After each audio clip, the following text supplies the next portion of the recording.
Bharat for इंडियाच्या top breed स्पर्धेला खंबाळे इथे सुरुवात होतीये। आपल्या सोबत आहेत पशुधन विकास अधिकारी इगतपुरीचे। त्यांच्याकडनं आपण खंबाळे आणि या परिसरामध्ये प्रसिद्ध असलेल्या बैलांच्या जाती आणि त्यांच्या वैशिष्ट्यांबद्दल माहिती घेऊया। सर, भारत फॉर इंडियामध्ये तुमचं स्वागत। थँक्यू। सर, आम्हाला सांगाल की इथल्या प्रसिद्ध जाती कोणत्या आहेत बैलांच्या आणि त्यांची वैशिष्ट्य काय आहेत? हो, आपल्या भारत देशामध्ये भाषावर प्रांतरचना होत असताना प्रत्येक भौतिक घटकांची मोजदाद झाली।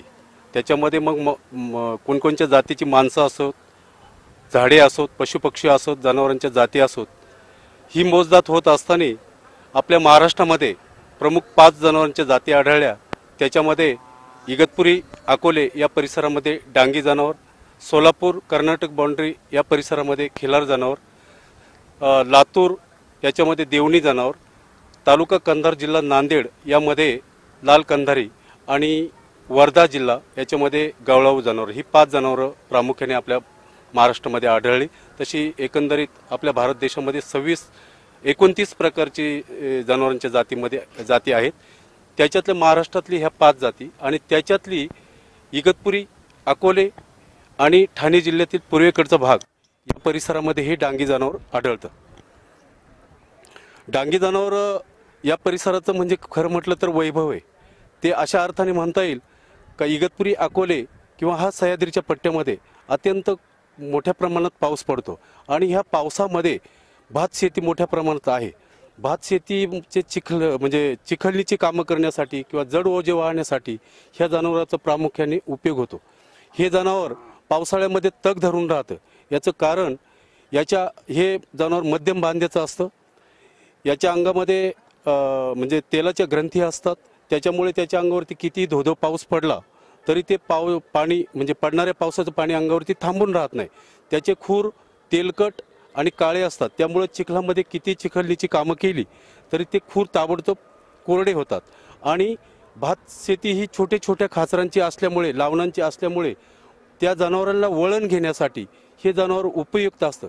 हे जनावर स्वभावाने अत्यंत गरीब आणि म्हणजे शांत स्वभावाचं असते। त्याच्यामुळे मालकाला, दुसऱ्या जनावरांना याच्यापासून इजा होत नाही आणि असं हे वैशिष्ट्यपूर्ण जनावर ह्या भागातलं एक वैभव आहे। सर, मला सांगाल अशा स्पर्धा इकडे होतात का, किंवा या स्पर्धा आता भारत फॉर इंडियाने ही स्पर्धा भरवलेली आहे, या स्पर्धेचा या शेतकऱ्यांना आणि त्यांच्या जनावरांना काय फायदा होईल? हो, हा अत्यंत महत्त्वाचा प्रश्न आहे। गेली 43 वर्षापूर्वी घोटीगावचे सहकारमहर्षी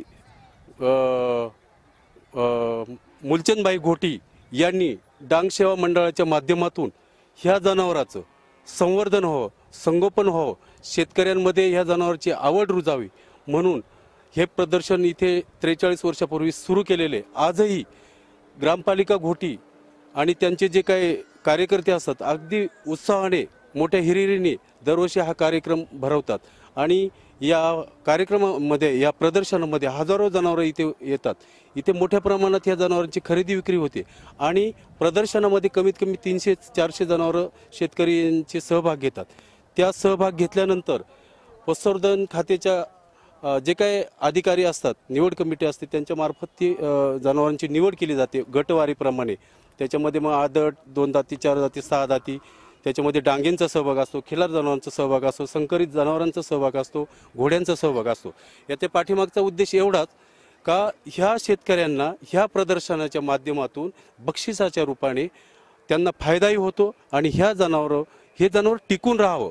जरी आधुनिक तंत्रज्ञान विकसित होत असताना संकरीकरण होत जरी असलं तरी आपल्या मूळ जी जनावरांच्या जाती आहेत ही टिकून राहावं, हा या प्रदर्शनाच्या पाठीमागचा उद्देश आहे। भारत फॉर इंडिया तर्फे आयोजित डांगी आणि खिल्लार बैलांसाठीच्या या टॉप ब्रीड स्पर्धेचा नक्कीच फायदा शेतकऱ्यांना आणि त्यांच्या जनावरांना होणार आहे। व्हिडिओ जर्नलिस्ट नवनाथ कोंडेकरसह अपर्णा देशपांडे, घोटी, इगतपुरी।